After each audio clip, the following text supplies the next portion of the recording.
Hello అండి. టేస్టీగా glass రొట్టెని ఎలా చేయాలో చూసేద్దామా? దీనికోసం ముందుగా స్టవ్ ఆన్ చేసుకొని ఒక కడాయినైతే పెట్టుకోవాలి. ఇప్పుడు అప్పుడే ప్రిపేర్ చేసుకున్న ఇడ్లీ బ్యాటర్‌లోకి కొద్దిగా జీలకర్ర, సాల్ట్ వేసుకొని మొత్తం అంతా కలిసేలా కలుపుకోవాలి.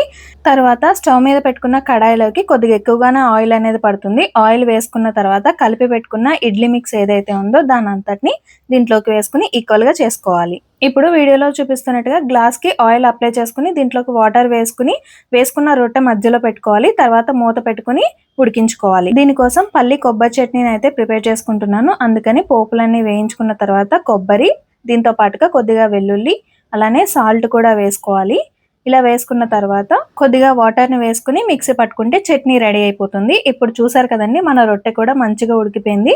జస్ట్ లైట్‌గా వాటర్ నుంచి బబుల్స్ వస్తూ ఉంటే ఈ రొట్టె అనేది ఉడికిపోయినట్టు అర్థమండి. తర్వాత స్టవ్ ఆఫ్ చేసుకొని గ్లాస్ అనేది తీసేసుకొని సర్వ్ చేసుకుంటే టేస్టీగా ఉండే గ్లాస్ రొట్టె రెడీ అయిపోయింది.